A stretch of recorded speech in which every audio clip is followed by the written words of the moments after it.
বিসমিল্লাহির রহমানির রহিম। আউযু বিল্লাহি মিনাশ শাইতানির রাজিম। বিসমিল্লাহির রহমানির রহিম।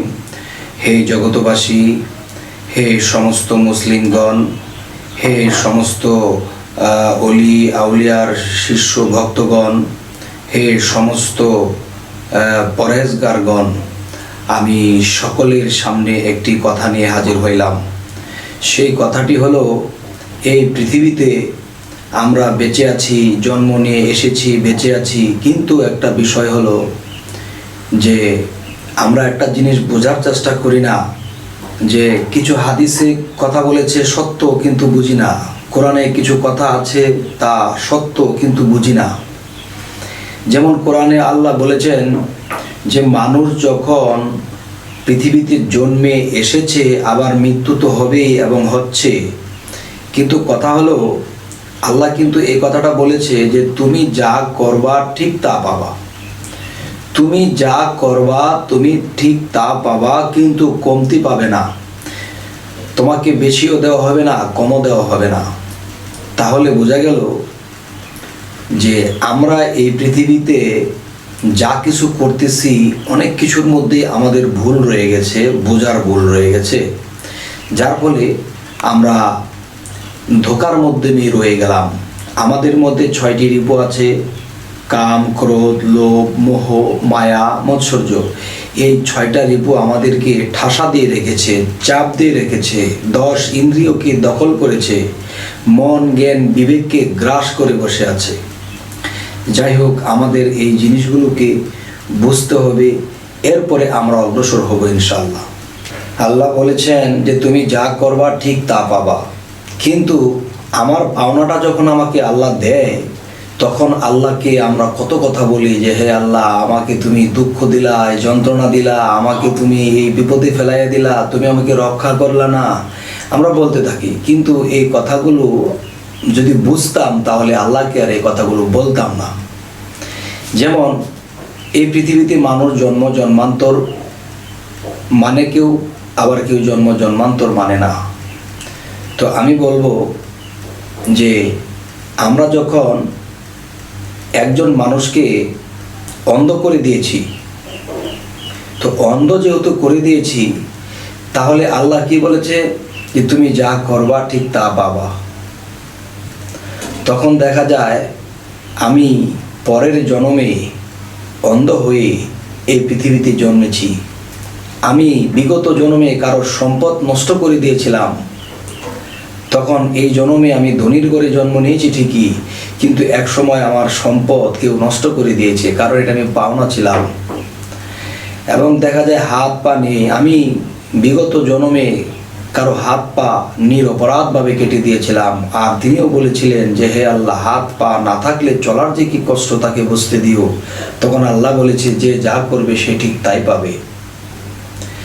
তো আমার কথা হলো, হে জগতের প্রেমিকগণ, জগতের সমস্ত উম্মতগণ, আপনাদেরকে যে কথাটি বলবো যে আমার এই কথাটি যদি কারো বিশ্বাসে আসে, তাহলে আমরা আজকের পর থেকে কোনো পঙ্গু ব্যক্তিকে কষ্ট দেব না, কটু কথা বলবো না, অন্ধকে কখনো আমরা কষ্ট দেব না, অন্ধর মাথায় হাত বুলিয়ে দেব। বাবা, আল্লাহ যাকে যেভাবে দিয়েছে ওভাবে থেকেই আলহামদুলিল্লাহ করা উচিত, কারণ এর চেয়ে আরও দুরবস্থা যদি আল্লাহ দিত, এরকম একটা সান্ত্বনা যদি আমরা দিয়ে যাই, তাহলে দেখা যায় যে তারাও সান্ত্বনা পাবে। আর আল্লাহ বলবে যে যাও, তুমি একটা মানুষকে এরকম মাথায় হাত বুলিয়েছো, তাকে একটা বুঝ দিয়েছো, তাহলে যাও, তুমিও যদি কোনোদিন বিপদগ্রস্ত হও তাহলে তোমাকেও মানুষ এরকম সাহায্য করবে, বুঝ দেবে।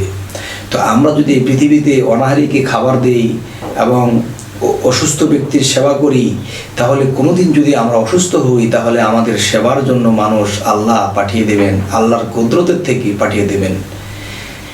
এরপরে দেখা যায় এই পৃথিবীতে আমরা শুধু একটা জিনিসই বুঝি যে আল্লাহর কাজ করব, বেহেশতে যাব, আল্লাহর কাজ করব, বেহেশতে যাব। না বাবা, আল্লাহর কাজ করব কি?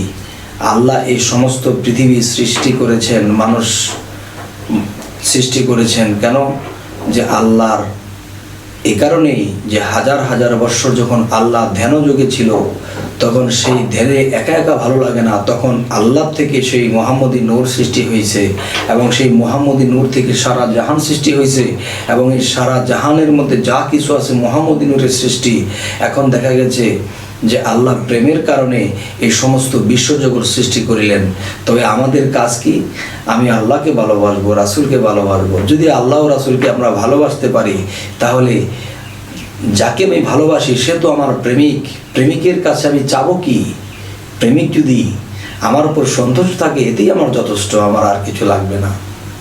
যাই হোক, আজকে যে কথাটি বুঝাইতে চাইলাম, সেই কথাটির মূলে হলো কি, যে আমরা যা করব ঠিক তা পাবো। মানুষের ক্ষতি করব, সেটা আমি পেয়ে যাব। মানুষের ব্যঙ্গ করেছি, কাউকে ফকির করে দিয়েছি, ফত্তুর করে দিয়েছি, এটাও আমি আমার পাওনা রইল। আমি আবার কাউকে এই পৃথিবীতে সন্তান হারা করে দিয়েছিলাম, তখন দেখা যায় যে আমার সন্তান এরকম হয়তো দুর্ঘটনায় মারা গেছে, আর না হয়তো হারিয়ে গেছে বা একটা কিছু। কারণ ওই যে আমি একজনকে কষ্ট দিয়েছিলাম সন্তানের, যে তার সন্তানটাকে মেরে ফেলেছি বা তার সন্তানটাকে আমি কোথাও গুম করে ফেলেছি, কোনোদিন ফেরত এনে দেইনি। তখন দেখা যায় আল্লাহ বলেছে তুমি যা করবা ঠিক তা পাবা। এখন আমারও এরকম হয়ে গেল, তখন আল্লাহকে আর দোষারোপ করতে পারবো না। আল্লাহ বলেছে আমি কারো কাছে দোষী নই, কারণ মানুষ নিজেই দোষী হয় এবং তার কর্মফল সে নিজেই ভোগে। যাই হোক, আজ এই কথাগুলো বলেই রাখছি। সকলেই ভালো থাকবেন ইনশাআল্লাহ। আল্লাহ হাফিজ।